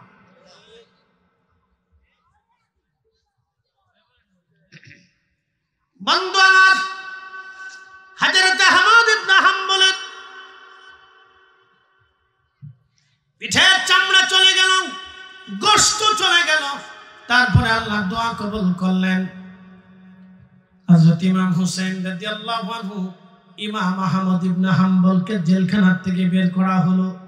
বের করার পরে নতুন খলিফা আসার পরে চিকিৎসককে ডেকে বললেন, চিকিৎসক তিনি আমাদের ইমাম, 6 লক্ষ হাদিসের হাফেজ ছিলেন তিনি, এত বড় একজন মাযহাবের ইমাম। এই খলিফা বললেন তিনি আমাদের ইমাম, তার সুচিকিৎসা করাবে, গাফলতি যদি করো আমি খলিফা তোমার গর্দান কেটে ফেলবো।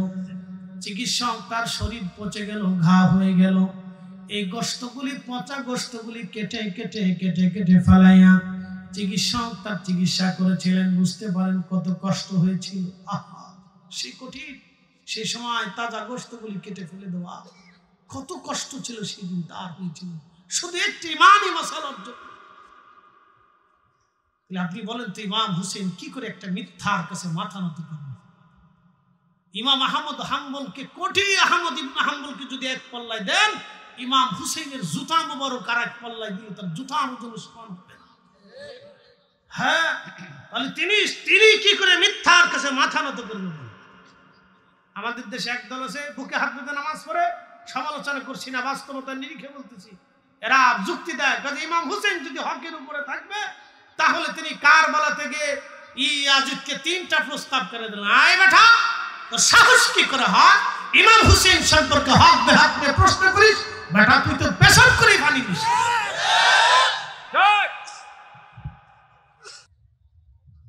ইমাম হুসেনের হক বেহক নিয়ে প্রশ্ন করিস, নাসিবি কোথাকা।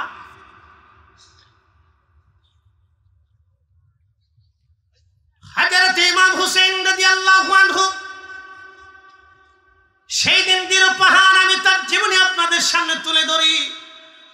ছোট্ট করে মুক্তাসার কথাটা শুনে যাবেন। শেষ দিন মুহররম 10 তারিখ, ইমাম হুসাইনের পরিবারে 3 দিন পানি নাই। পানির কত তৃষ্ণা, এটা আপনি যদি হজে না যান তাহলে বুঝবেন না। এবছর আমি গরমে হজ করেছি, প্রচন্ড গরম। শুধু গরমে 17,000 হাজি এবছর মারা গেছে। শুধু গরমে 17,000-এর মতো হাজি বছর মারা গেছে।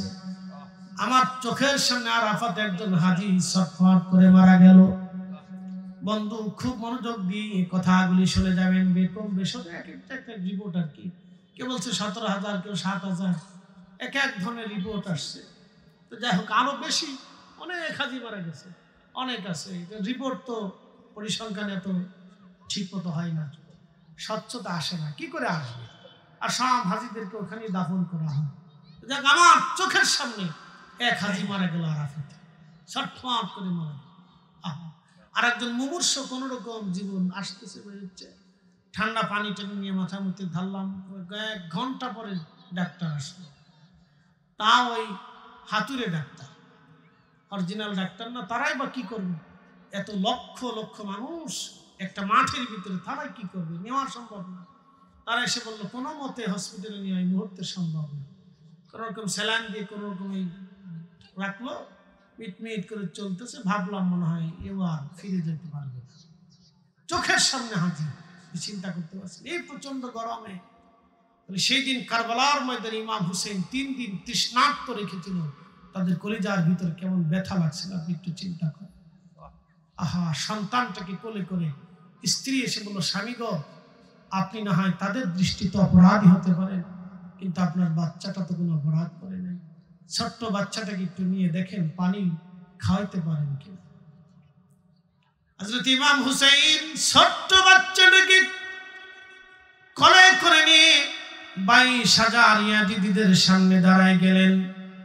ও ইয়াজিদের সৈন্যরা, তোমাদের দৃষ্টিতে আমি অপরাধী হতে পারি, আমি বিদ্রোহী হতে পারি, কিন্তু আমার এই ছোট্ট বাচ্চাটা তো কোনো অপরাধ করে নাই, কেবল তার 6 মাস বয়স।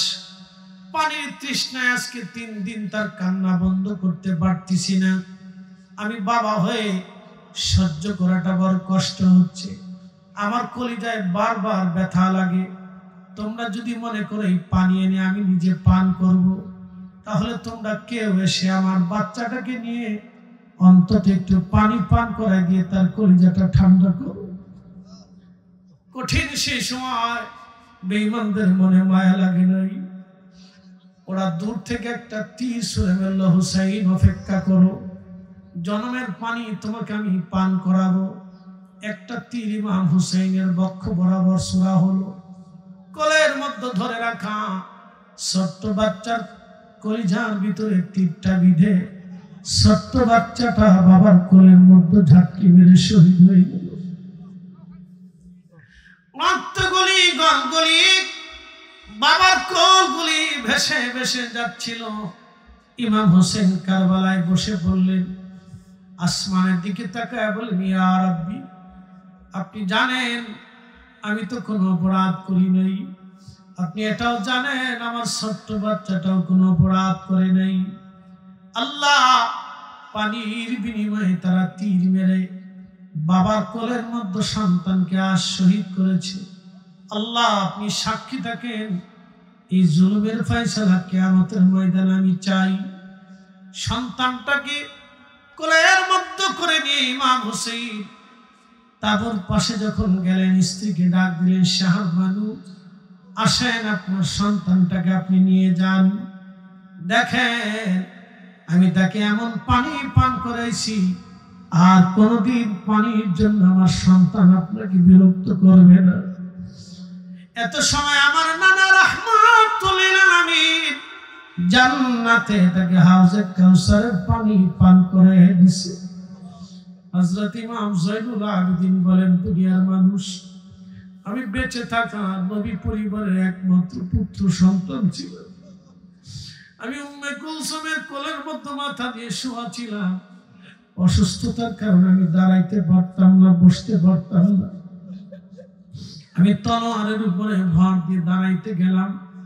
বললাম, আব্বা যান, আমার ভাই আলী আকবর শহীদ হয়ে গেছে, আমার ভাই আলী আসগর শহীদ হয়ে গেছে, আমার বড় ভাই ইমাম কাসেম শহীদ হয়ে গেছে, আমার সঙ্গীরা সাথীরা পরিবারের ফুফতো ভাইরা আত্মীয় স্বজনরা শহীদ হয়ে গেছে। আব্বা যান, ওরা আপনাকে এখানে দাওয়াত করে এনেছে, আপনাকে শহীদ করার আগে আব্বা আমি চাই এই জীবনটা আপনার জন্য কারবালায় কুরবানি দিয়ে আসি। আমার আব্বা আমাকে বুকের মধ্যে জড়িয়ে চুমু খেয়ে বললেন, বেটা তোমাকে যেতে হবে না, নানার উম্মতের জন্য তোমাকে আমি রেখে যাচ্ছি। আমি যাচ্ছি জিহাদের ময়দানে, দুনিয়াতে আর তোমার সাথে সাক্ষাৎ হবে না। বেটা তোমাকে রেখে গেলাম, নানার উম্মতের পরবর্তী কাজের জন্য তোমাকে দিয়ে গেলাম। সন্তান আমার হকের উপরে প্রতিষ্ঠিত থাকবা, মিথ্যার কাছে কখনো মাথা নত করবা না, নানার আদর্শকে বুকের মধ্যে জড়িয়ে ধরে এই পৃথিবীতে নানার আদর্শ বাস্তবায়নের চেষ্টা করবা। হযরত ইমাম জয়নুল আবেদিন বলেন, আমার আব্বা জান সবুজ পাগড়ি মাথায় বাঁধলেন, হযরত আমিরা হামজার এই বর্মটা গায়ে লাগাইলেন। আব্বা জান দাদা জানের জুলফিকার তলোয়ারখানা হাতে নিলেন, আর আমার ফুফু আম্মা হযরত জয়নব রাদিয়াল্লাহু আনহাকে কাছে ডাকলেন। জয়নবকে কাছে ডেকে বললেন, জয়নব রে, আমাকে বিদায় দাও। জয়নব রাদিয়াল্লাহু আনহা ভাইয়ের বুকের মধ্যে মাথা ঠেকাইয়া গুনগুন করে কাঁদতেছিলেন আর বলতেছিলেন, ভাইজান আব্বাজান শহীদ হয়ে গেল, মা তার আগে চলে গেল, বড় ভাইটা শহীদ হয়ে গেল, আমার 5টা সন্তান এই কারবালায় শহীদ, আমার স্বামী কারবালায় শহীদ হয়ে গেছে, আমার ভাতিজা আত্মীয় স্বজনরা কারবালায় শহীদ। আপনি একমাত্র বেঁচে থাকা আমার ভাই কলিজার টুকরা, যদি চলে যান আমাদেরকে কার কাছে রেখে যাচ্ছেন? ইমাম হুসাইন বললেন, বোন আমার, আল্লাহর আমানতে দিয়ে যাচ্ছি তোমাদেরকে। ইমাম হুসাইন বললেন, বোন আমার জন্য তোমার জন্য 3টে ওসিয়ত আমি করে যাচ্ছি। 1 নাম্বার ওসিয়ত হলো, আমি শহীদ হয়ে যাওয়ার পরে ওরা আমার দেহের উপর অত্যাচার করবে, সাবধান করে বলে দিয়ে যাচ্ছি, আমার সাকিনারে আমার লাশের কাছে যেতে দেবা না। আমার আদরের কন্যা, এটা দেখে সে সহ্য করতে পারবে না। 2 নাম্বার, যদি কোনোদিন মদিনাতে মুনওয়ারায় যাও, 2 নাম্বার, কোন রাজা বাদশার কাছে আমাদের হত্যার ফয়সালা টানতে যাবা না, কারণ এই ফয়সালা কিয়ামতের ময়দানে আল্লাহর আদালতে আমার নানা কিয়ামতের ময়দানে ফয়সালা হবে। 3 নাম্বার, যদি কোনোদিন মদিনাতে তোমার যাওয়ার সুযোগ হয়, জয়নব রে মদিনার কারো বাড়ি আগে যাবে না, আমার নানার রওজা মুবারকের পাশে দাঁড়াইয়া এই 3 দিনের দুঃখ কষ্টের কথাগুলি নানার রওজার পাশে দাঁড়ায় বলবে। মদিনার কারো ঘরে বাড়ি আগে যাবে না, দুনিয়ার কারো কাছে ফয়সালা টানতে যাবে না, আমার নানা রাহমাতুল লিল আলামিনের কাছেই বলবে। জাইনাব, আমি তোমাকে আমার সন্তান জয়নুল আবেদিনকে তোমার আমানতে দিয়ে যাচ্ছি। সে মা হারা বাবা হারা, নিজের সন্তানের মতো আমার জয়নুলকে তুমি লালন পালন করবে, আমার জয়নুলকে কষ্ট দেবে না, নানার উম্মতের জন্য তারে রেখে গেলাম। হযরতে ইমাম হুসাইন কারবালার ময়দানে চলে গেলেন। তিনি বুঝতেই পারতেছেন একজন বীর মুজাহিদ সন্তান শহীদ হয়ে গেল। 3 দিনের তৃষ্ণা, 3 দিনের না খাওয়া, কলিজার টুকরোগুলি চোখের সামনে শহীদ হওয়া বীর মুজাহিদ কারবালার ময়দানে যুদ্ধ করতে লাগলেন। আহাতিনার তলোয়ারের আঘাতে কত শত নাফরমান জাহান্নামের দিকে চলে যাচ্ছিল। ইমাম ইবনে কাসির আল বেদায়ের মধ্যে লেখেন, 1টা 2টা তীরে না, ওনার পুরা শরীরে 133টা তীরের আঘাত পাওয়া গিয়েছিল। 33টা তলোয়ারের আঘাত, 21টা বর্ষার আঘাত পুরা শরীর থেকে ঝাঁঝরা করে ফেলেছিল। ইমাম হুসাইন রাদিয়াল্লাহু আনহু শহীদ হয়ে গেলেন। ওনার দেহ থেকে মাথা মুবারক আলাদা করা হলো। মাথা আলাদা করে বর্ষার আগে ঝুলাইয়া, সেদিন কারবালার ময়দানে ইয়াজিদি সৈন্যরা বর্ষার আগে ঝুলাইয়া তারা আনন্দ মিছিল করতে লাগলো। ইমাম হুসাইন রাদিয়াল্লাহু আনহু দেহ মুবারক ধুলাবালির মধ্যে ফালাইয়া 1টা না 2টা না 70টা ঘোড়াকে সিরিয়াল করে ইমাম হুসাইন রাদিয়াল্লাহু আনহু দেহ মুবারকের উপরে বারে বারে বারে বারে ঘোড়া দাবড়াইতেছিল। ঘোড়ার পায়ের আঘাতে আঘাতে ইমাম হুসাইন রাদিয়াল্লাহু আনহু দেহ গোশত চামড়াগুলি খসে খসে পড়তেছিল। কঠিন এই দৃশ্য দেখে হযরত জয়নব সহ্য করতে পারেন নাই, দৌড়ে এসে ভাইয়ের লাশ মুবারক জেসেম মুবারকের পাশে দাঁড়াইয়া মদিনাতুল মুনাওয়ারার দিকে তাকাইয়া হযরত জয়নব কাঁদতে লাগলেন। ইমাম ইবনে কাসির লেখেন, ইয়া মুহাম্মাদা ইয়া মুহাম্মাদা ইয়া মুহাম্মাদা ইয়া রাসূলুল্লাহ। নানা জান, আপনার উম্মতরা আপনার হুসেনের সাথে কেমন আচরণ করে? নানা গো, যাদের গায়ে মাছি বসা তুমি বসতে দাও নাই, যারা কাঁদলে তুমি নানা সহ্য করতে পারো নাই, যারা ক্ষুধার্ত থাকলে তুমি নানা খাবার খাও নাই, আজকে দেখো তোমার হুসাইনকে কারবালার ময়দানে কেমন ভাবে তোমার উম্মতরা অত্যাচার করতেছে। হযরত ইবনে আব্বাস বলেন, আমি ওই সময় হেরাম শরীফে বাইতুল্লাহ শরীফের সঙ্গে হেলান দিয়ে বসা ছিলাম, ক্লান্তিতার জন্য ঘুমিয়ে পড়লাম। স্বপ্নের ঘরে দেখি আমার রাসূলের হাত মুবারকের মধ্যে রক্ত দেখা যায়, গা মুবারকে জুব্বা মুবারকে ধুলাবালি দেখা যায়, আমার রাসূলের চুল দাড়ি মুবারকে ধুলাবালি দেখা যায়। নবীজি মক্কার দিকে দৌড়ায় দৌড়ে আসে, চোখের পানি ফেলে ফেলে কাঁদে। আমি বললাম, হুজুর জীবনে আপনাকে এরকম কখনো দেখি নাই, আপনার হাতে রক্ত কেন, ধুলাবালি গায়ে লাগানো কেন? ইয়া রাসূলুল্লাহ, আপনার চুল দাড়ি মুবারক কেন এলোমেলো? নবীজি, কি হয়েছে আপনার, কাঁদেন কেন, মক্কার দিকে দৌড়ে আসেন কেন? আল্লাহর নবী স্বপ্নে ইবনে আব্বাসকে বললেন, ইবনে আব্বাস রে, মক্কায় খবর দাও আমাদের হুসাইন আর দুনিয়াতে নাই, আমার হুসাইন কারবালায় শহীদ হয়েছে। আমার হুসাইনের শাহাদাতের সময় আমি নবীর পাশেই ছিলাম, তার রক্তগুলি নিয়া আমি নবী আল্লাহর আদালতে যাইতেছি, সংবাদ দাও আমাদের হুসাইন আর দুনিয়াতে নাই। এসব গম্বদ ওয়ালে মঞ্জুর দুআ করো না, जब वक्त न जा आए आका दीदार अता करो ना, दीदार अता करो ना। मैं कब्र अंधेरी में घबराऊंगा जब तन्हा में, कब्र अंधेरी में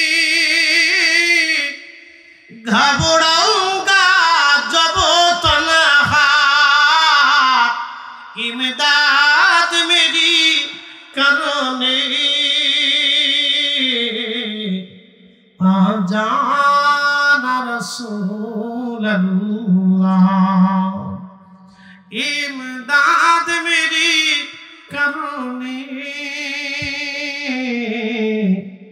आ जाना रसूल अल्लाह। रोशन मेरी तुरबत को लिल्लाह जरा करो ना, जब वक्त न जा आए आका दीदार अता करो ना, दीदार अता करो ना।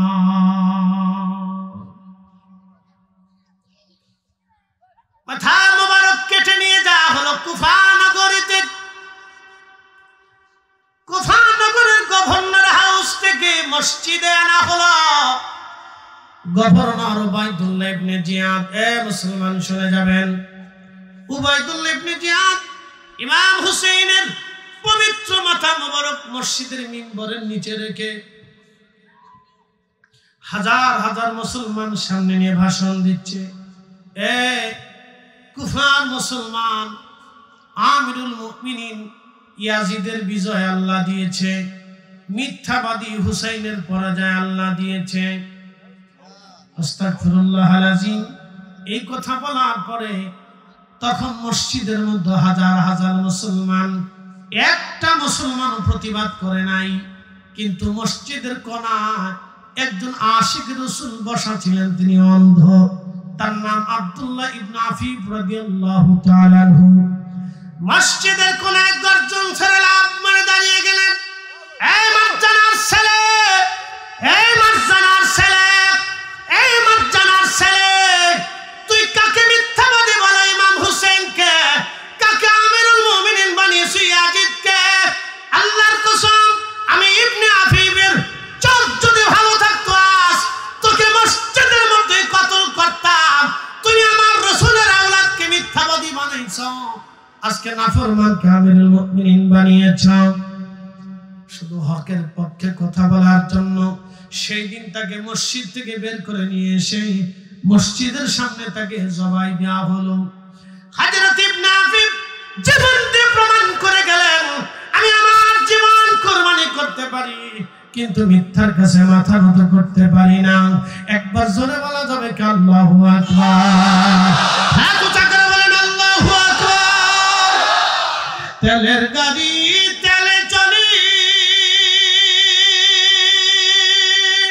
হাওয়ার গাড়ি হাওয়ায় উড়ে, বিনা তেলে চালায় গাড়ি নবী সুলাইমান। আমরা সেই মুসলমান, কথা বলে ঠিক কিনা? আমরা সেই মুসলিম, মিথ্যার কাছে মাথা নত না করা মুসলিম আমরা, কথা বলেন ঠিক কিনা?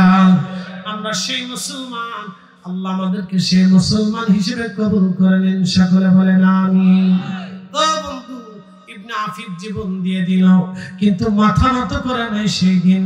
আহলে বাইত রাসূলের পক্ষে তার জীবন চলে গেল, কিন্তু মিথ্যার সামনে মাথা নত হয় নাই। তিনি শহীদ হলেন।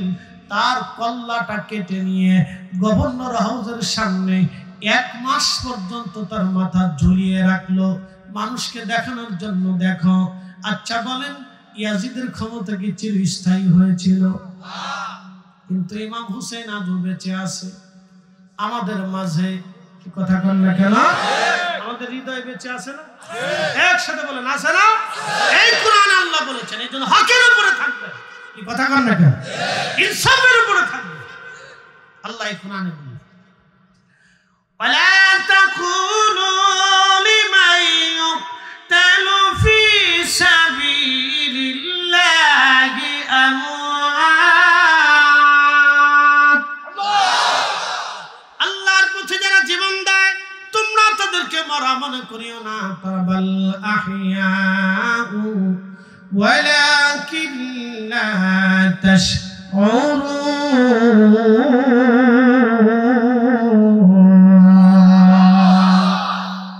তারা জিন্দা জিন্দা, তোমরা বুঝো না। তারা জিন্দা জিন্দা জিন্দা, তারা বুঝো না। তারা জিন্দা জিন্দা, ওয়াজ করলে কি লাভ, শুনলে কি লাভ? লাভ হবে তার আমলে, আমলেও লাভ হবে না রসুল প্রেম না থাকলে দিলে। রসুল প্রেম থাকলে দিলে লাভ হবে কম, আমলে সুপারিশ করবেন নবী রোজ হাসরের ময়দানে। জ্ঞানী যারা বুঝে তারা শুধু ইশারা, নাদানের বুঝাইতে পারে আছে কে কোথায়। ওযু ছাড়া নামাজ হয় না, হালাল খাবার ব্যতীত ইবাদত হয় না। আট্টশির মুরিদ হলেও হবে না, জামাত ইসলাম করলেও হবে না, বিএনপির দল করলেও হবে না, জাতীয় পার্টি করলেও হবে না, সরমনের মুরিদ হলেও কাজ হবে না, হুজুর গাউসে বাগের হাতে বায়াত নিলেও কাজ হবে না, যদি হালাল খাবার না খাওয়া। এই যারা বলেন ঠিক কিনা? বহু সুদে হাজি আছে, সুদে হাজি, ঘুষে হাজি, সুদে হাজি, আকামে হাজি। বাপ রে বাপ, হাজি বাংলাদেশে অরিজিনাল হাজি কয়টা খুঁজে দেখেন। কথা ঠিক আছে না নি ভাই? এই জন্য ওয়াজ 3.5 ঘন্টার ওয়াজ এক কথায় শেষ করছি। হালাল খাবার খাবেন, হালাল খাদ্য ভক্ষণ করবেন, সুদ ঘুষ অন্যায় অন্যের জমিন সম্পদ কেড়ে নেওয়া মাইরে খাওয়াই চিন্তা বাদ দিয়ে হালালের জিন্দেগি গঠন করবেন। সারা জীবনে 1 ওয়াক্ত নামাজ যদি পড়েন তাও কাজে লাগবে। আর যদি হারাম খাবার সারা জীবন খান, সারা জীবন হেরেমে নামাজ পড়লেও আপনার নামাজ কবুল হবে না। এই জন্য হালাল খাবারের কোনো বিকল্প নাই। প্রিয় বন্ধুগণ, হ্যাঁ ঠিক আছে, বুঝতে পারছি। এক ভাই জানতে চেয়েছেন রসুল মাটির মানুষ না নূরের মানুষ। এই ব্যাখ্যা অনেক বড় লম্বা। প্রিয় ভাই আমার, এই ব্যাপারে ইমাম মোল্লা আলী কারি মাক্কির একটা কিতাব আছে 450 বছর আগে, আল মাউরিদুর রাবি ফি মাউলিদিন নবীর ভিতরে তিনি বিশদ আলোচনা করছেন। শুধু এতটুকুনি বলে দিয়ে যায়, আল্লাহর নবী তিনি রাসূল করিম সাল্লাল্লাহু আলাইহি ওয়াসাল্লাম মহা ঊর্ধ্বে। আল্লাহর নবী রাসূল পাক সাল্লাল্লাহু আলাইহি ওয়াসাল্লাম বলেন, আল্লাহ আদম সফিউল্লাহ আলাইহিস সালামের সামনে সমস্ত আদম সন্তানকে আল্লাহ দেখাইলেন, তখন আমাকেও আল্লাহ দেখাইলেন। ফারানি নূরান সাতিআন ফি আসফালহিম, আমাকে আদম নবী দেখলেন এক উজ্জ্বলতম নূরওয়ালা হিসাবে। তখন আদম নবী মাটির তৈরি, তখন আমাদের রাসূল নূরওয়ালা ছিলেন। তা আদম জিজ্ঞেস করলেন, ইয়া রব মান হাজা, আল্লাহ একে, এত উজ্জ্বলত নূরওয়ালা, তখন আদম আলাইহিস সালামকে আল্লাহ বলেন, হাযা ইবনুকা আহমদ, ইনি তোমার সন্তান হবে মুহাম্মদ রাসূলুল্লাহ সাল্লাল্লাহু আলাইহি ওয়াসাল্লাম। একসাথে বলা যাবে না আল্লাহু আকবার। আদম সফিউল্লাহ যখন মাটি, তখন আমাদের রাসূল নূর ছিলেন। প্রিয় উপস্থিতি, আল্লাহর এটা অনেক বড় কুদরতি মাসালা, এটা বুঝতে হলে অনেক সময়ের দরকার। তবে একটা কথা বলি, আল্লাহর হাবিব রাসূল করিম সাল্লাল্লাহু আলাইহি ওয়াসাল্লাম অনেক ঊর্ধ্বে, কথা ঠিক আছে না ভাই? আল্লাহ ওনাকে সৃষ্টি করেছেন নূর দিয়ে করুক আর মাটি দিয়ে করুক, তবে নূরের তৈরির ব্যাপারে আইম্মায়ে কেরামের কিতাবে লিখিত আছে। প্রায় আমার কাছে 50 জন ইমামের হাওয়ালা আছে, তারা রাসূলকে নূরের হিসেবেই ব্যাখ্যা করেছেন। সেটা যাই হোক, নবী নূরের তৈরি হলেও তিনি মানুষ। কথা বলেন কেন? তিনি কি? জোরে বলেন, জোরে বলেন, তিনি কি? একসাথে বলেন, তিনি কি? মানুষ, শ্রেষ্ঠ মানুষ, সর্বকালের সর্বশ্রেষ্ঠ মানুষ। কথা বলেন ঠিক না বেঠিক? তিনি মানুষ, এটা আমাদের একবারে বিশুদ্ধ আকীদা। তিনি মানুষ, সৃষ্টিগতভাবে আল্লাহ রাসূলকে আল্লাহ অনেক মর্যাদা দিয়ে পৃথিবীতে পাঠিয়েছেন। কথা ঠিক আছে না ভাই? খাসাসিয়ত বৈশিষ্ট্য দিয়ে কথা বাড়াবো না, সময় সংক্ষিপ্ত। একটা লোক করবেন না, দোয়া ছাড়া যাবে? তাহলে বসেন, দোয়া ছাড়া যদি না যান